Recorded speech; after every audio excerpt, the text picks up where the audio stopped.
Fala pessoalzinho, como é que vocês estão? Tudo bem? Beleza? Vamos lá, né? Nós falamos sobre as características dos animais e das plantas, falamos sobre os hormônios, né? Características dos hormônios nos animais e nas plantas. Agora, nesse capítulo 4 a gente muda um pouquinho de figura. A gente vai para a parte de reprodução. Então, entender um pouquinho sobre a reprodução, tanto em animais quanto em plantas, tá? Bom, o processo de reprodução ele é bem característico, por quê? Porque o processo de reprodução ele pode acontecer de duas formas. Ou ele é sexuado, onde eu tenho troca de material genético, ou seja, característica que vem do pai e característica que vem da mãe. E isso é uma condição natural dos seres vivos, ou seja, todo ser vivo, né, ele é capaz de fazer reprodução sexuada, ou seja, trocar material genético. Mas eu também tenho organismos que fazem o que a gente chama de reprodução assexuada, ou seja, sem troca de material genético. Bom, para que eu tenha troca de material genético, né, tanto para a reprodução sexuada quanto para a reprodução sexuada, eu preciso de material genético na forma de um filamento chamado cromossomo. Os cromossomos, eles são conjuntos de genes, formados por centenas de milhares de genes. Só para vocês terem uma ideia, nós temos aproximadamente 300 mil genes dentro dos cromossomos, tá? Então essa é uma característica bastante importante. Então, como eu disse para vocês, a reprodução assexuada é aquela do qual o indivíduo, né, uma célula ou um indivíduo forma dois indivíduos com mesmas características genéticas. O Pro não gosta de falar que não há variação genética, mas eu prefiro falar que reprodução assexuada é aquela em que a variabilidade genética é baixa. Enquanto na reprodução sexuada, que é a junção de gametas ou a troca desse material genético, né, a troca desses genes, ela tem uma alta variabilidade genética, tá? Isso permite a formação de um grande número de indivíduos. Se eu estiver falando de um indivíduo que é unicelular em sua maioria, nós chamamos a reprodução assexuada por nomes específicos, como é o caso de bipartição ou cisparidade. Ela é muito comum em bactérias, algas e protozoários. Basicamente, é uma forma de divisão celular na qual eu tenho uma célula mãe e origina duas células filhas semelhantes a ela. Já o brotamento e a regeneração ocorrem em animais simples, como as esponjas e os corais, que são os quinidários. Tá?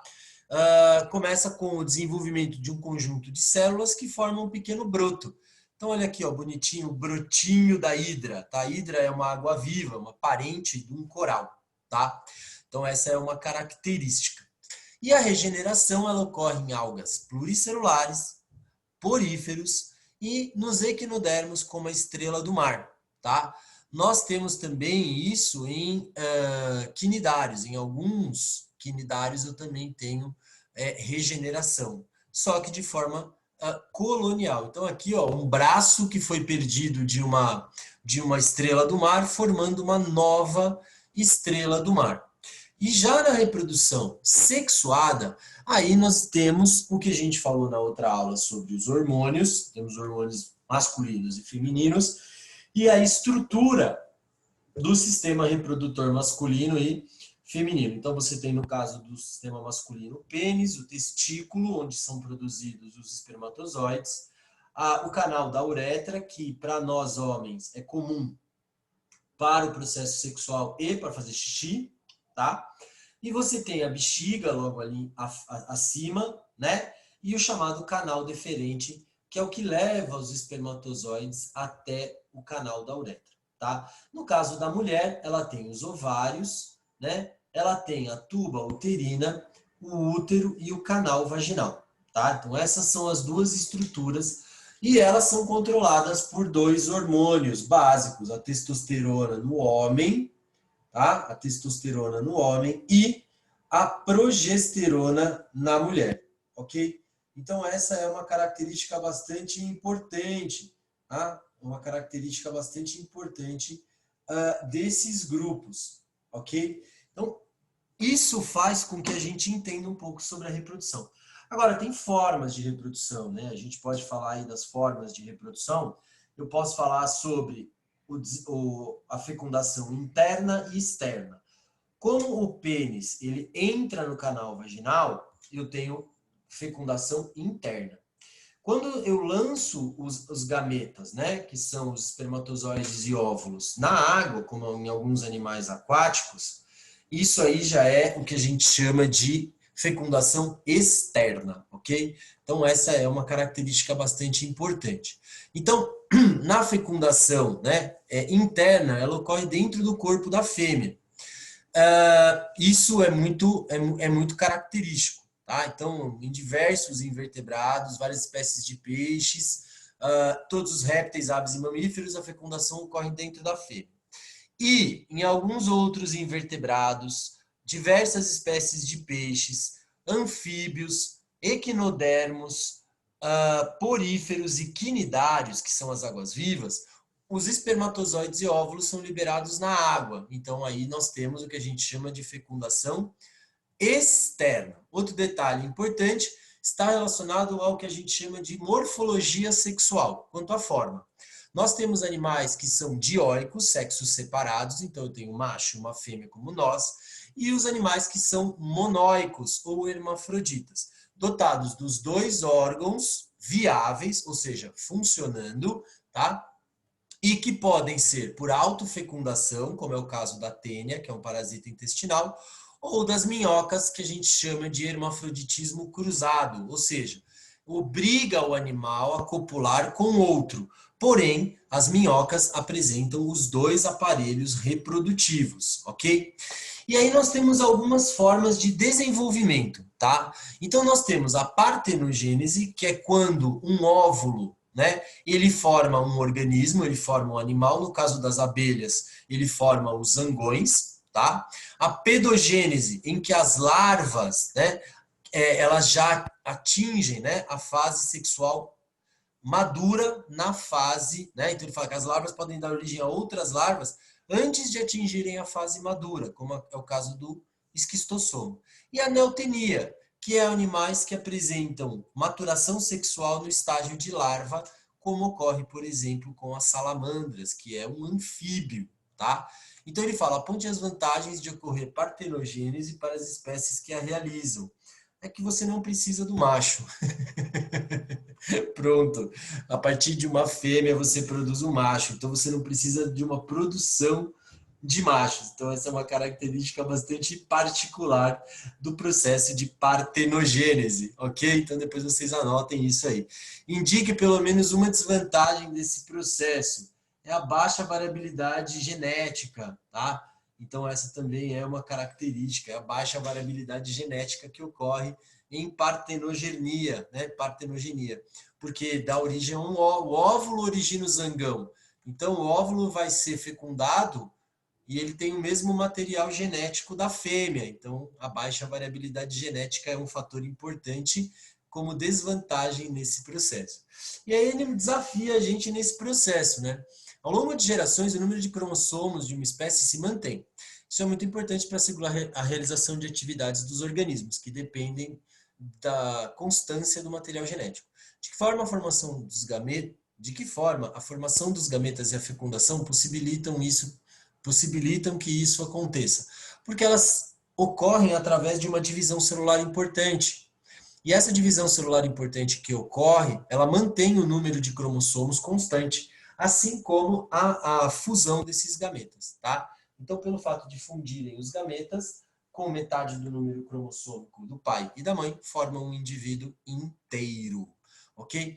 Quanto ao desenvolvimento dos animais, eles podem ser ovíparos, que são aves, répteis, anfíbios e muitos peixes, vivíparos, em que o embrião também pode se desenvolver no interior do corpo materno, como ocorre com os mamíferos, e os ovovivíparos, né? Em diversas espécies, como no caso de serpentes, apresentam um desenvolvimento intermediário entre os dois, ou seja, um ovo dentro da mãe, tá?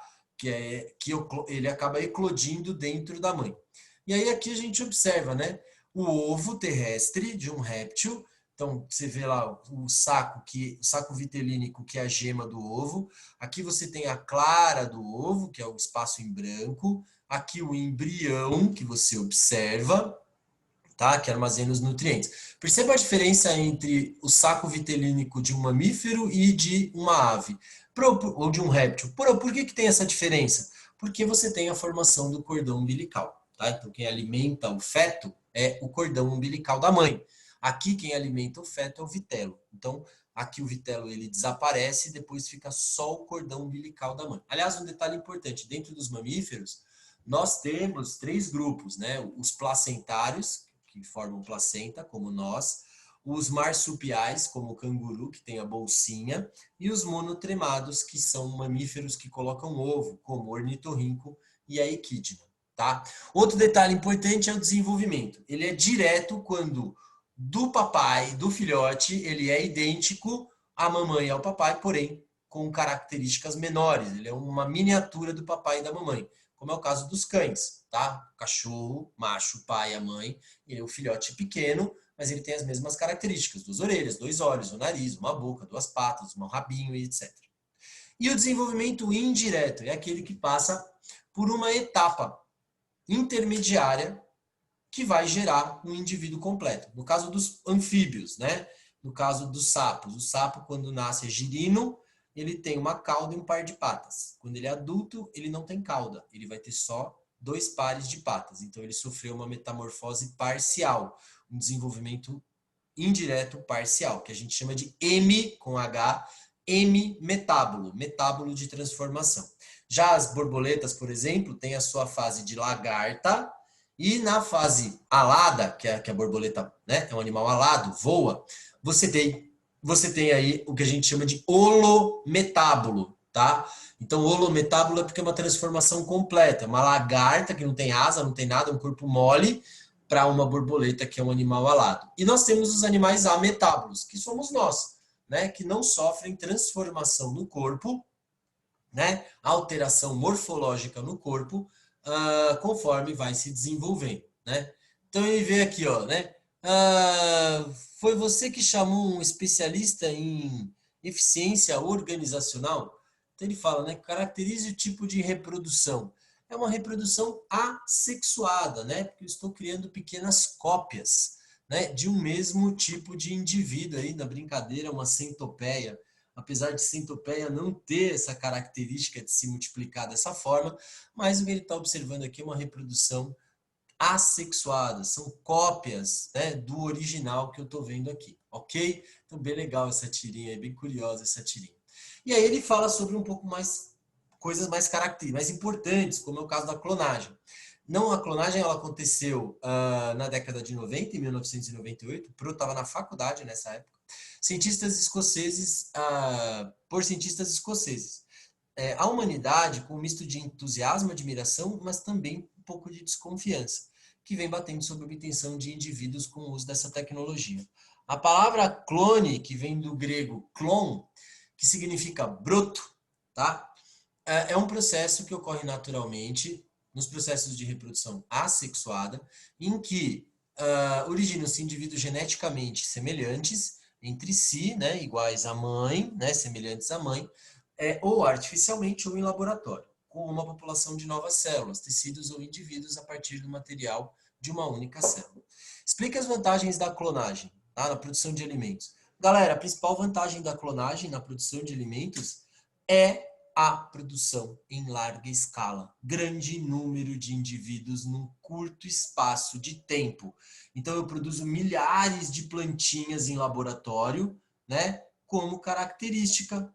Então eu produzo uma grande quantidade de organismos num curto espaço de tempo.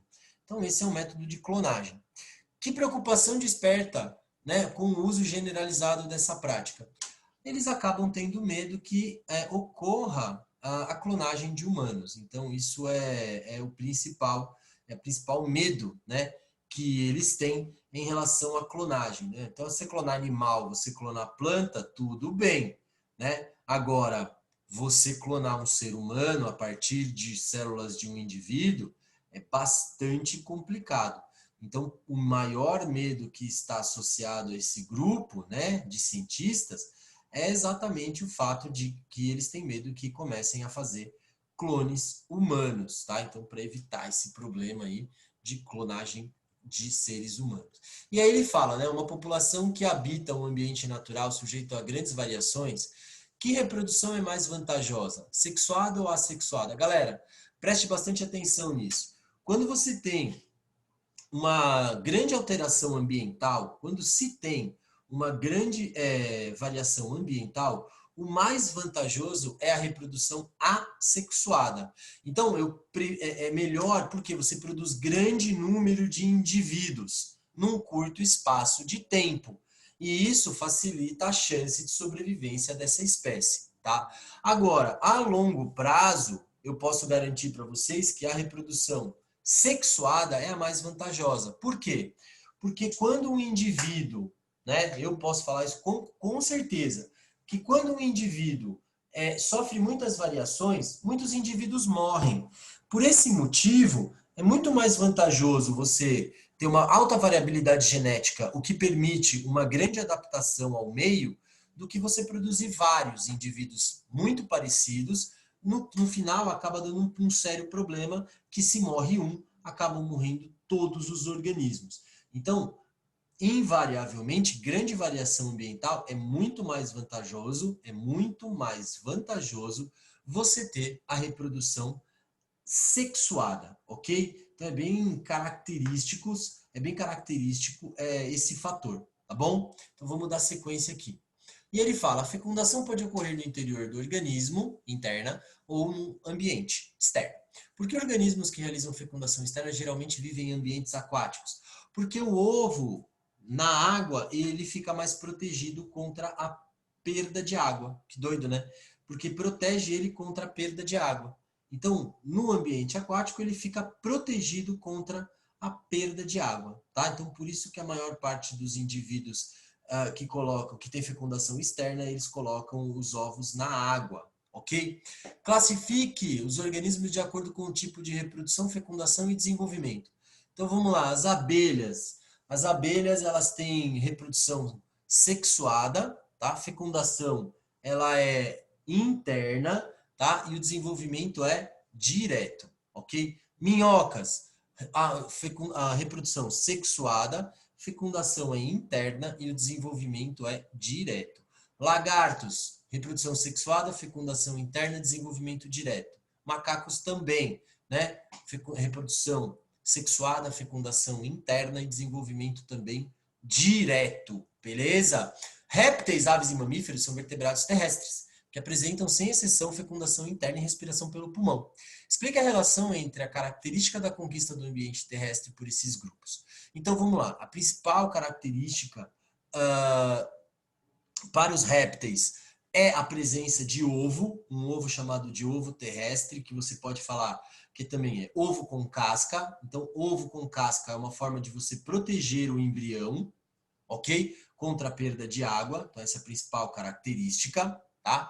No caso de mamíferos e aves, eles têm o sangue quente, né? Então, a homeotermia é uma vantagem para esses grupos, tá? Que é uma característica bastante própria desse grupo. E no caso da respiração pulmonar, ela é mais vantajosa porque permite a esses organismos, né? Permite a esses organismos uma maior eficiência no processo de respiração, beleza? Então, essas são algumas características importantes relacionadas a esses grupos, né? Então, presença de pelos, presença de penas, presença de ovo, troca gasosa mais eficiente, tudo isso está relacionado à conquista do ambiente terrestre, tá bom? Já nos vegetais, muito legal, porque nos vegetais o principal são as flores. A flor é o aparelho reprodutor da planta, tá? E no caso das gimnospermas, é a pinha. Então, aquela pinha que dá o pinhão, que é uma semente, ela é o aparelho reprodutor, tá? Mas nós temos vários tipos de reprodução nos vegetais. Nós temos, por exemplo, sistemas que são por estaquia, por enxertia, que são assexuados. Então, essa é uma característica bastante importante, tá? Bem legal relacionado a isso, as flores são o principal produto. Então vamos entender um pouquinho sobre os ciclos reprodutivos, né? Nas plantas, eu tenho vários grupos, tá? Briófitas, pteridófitas, gimnospermas e angiospermas são vários grupos, tá, dessas plantas. As briófitas, que são o menor grupo, elas apresentam uma característica bastante importante, tá?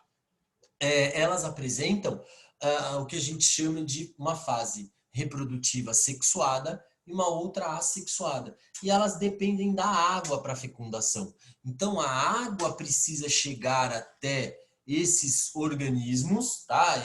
Então, a água precisa estar presente para que o gameta masculino ele possa sair da planta feminina, do planta masculina e encontrar a planta feminina para formar a estrutura que vai gerar os chamados esporos. E o esporo vai produzir uma plantinha, tá? Que a gente chama de gametófito, que é a planta masculina e a planta feminina. Então eu tenho uma fase aqui que é sexuada e uma fase que é assexuada, só multiplicativa. Já no caso das pteridófitas, que são as samambaias da mamãe, né? Minha avó tinha muita samambaia, era muito legal. Eu adorava ficar olhando a minha avó cuidar das samambaias. Essa era uma das coisas mais legais que eu tinha na minha infância, tá? Então as samambaias elas têm o mesmo comportamento das briófitas. Precisa dos gametas, precisa da água para os gametas atingirem, né, o aparelho feminino. Então dependem da água para fecundação. Lembrando que o nome, né, que a gente chama, né, o nome do gameta masculino é anterozoide para as plantas, para essas duas plantas, tá? Que são a briófita e a pteridófita, e a oosfera, que é a parte feminina, o gameta feminino. Aí vem as plantas superiores, né, que a gente chama de gimnospermas. Aí, no caso, você está vendo o exemplo de uma araucária. Araucária angustifolia é uma árvore brasileira e ela apresenta uma estrutura chamada pinha, que a gente chama de estróbilo. E aí você tem o masculino e o feminino. Eu tenho plantas que têm sexos separados e plantas que têm os dois aparelhos no mesmo indivíduo, tá? Que são monóicas, ok? E aí o grão de pólen vai pelo vento. Olha que curioso, aqui já não depende mais da água, como em briófitas e pteridófitas. E aí vai pelo vento. Então vai pelo vento, elas têm que estar perto uma da outra para acontecer a fecundação, e aí vai produzir uma semente. A semente, ela é análoga ao ovo dos répteis, porque ela tem uma casca que protege o embrião, tá? Então essa é uma característica muito particular desse grupo. E por último, a gente chega nas maiores, nos organismos mais lindos, que são as angiospermas. As angiospermas, elas podem ser de dois tipos. Díclinas, quando ela tem flor masculina e flor feminina, e monóclinas, quando elas são hermafroditas. Tem os dois aparelhos na mesma planta, tá? Na mesma flor, como é o caso dessa aqui, ó. Parte feminina está em verde, parte masculina está em amarelo. E aí o grão de pólen, ele vem e puf, cai aqui, e a partir daqui eu tenho a formação do fruto. Então, nas angiospermas, eu tenho a formação do fruto. Olha aqui, ó. O ovário, ele se desenvolve e dentro eu tenho uma semente. Nossa, bem curioso. Você tem vários frutos em que você tem uma parte por fora comestível, como o abacate, por exemplo, a laranja, a mexerica, né? Você tem vários frutos que, na verdade, são uma parte da planta feminina e lá dentro o óvulo que vai virar o quê? A semente. Então, isso é um fruto verdadeiro. Quando eu tenho o ovário, né, protegendo o embrião, tá? Protegendo a sementinha, ok? Depois eu tenho a queda das pétalas. Qual que é a função da pétala? É atrair polinizador. É atrair micro-organismos como abelhas, pássaros, morcegos, beija-flores, para que eles façam a polinização e produzam grande quantidade de frutos. E aí ele fala, né, nem sempre os odores pelas plantas são agradáveis ao olfato humano. As chamadas plantas insetívoras, que têm folhas modificadas, são verdadeiras armadilhas para capturar e aprisionar presas. Eliminam odores com cheiro de carne podre, que atrai insetos, principalmente moscas. A trepadeira, conhecida como pau de peru, as moscas atraídas por um cheiro ruim entram na flor na forma de um funil, ficam presas lá dentro.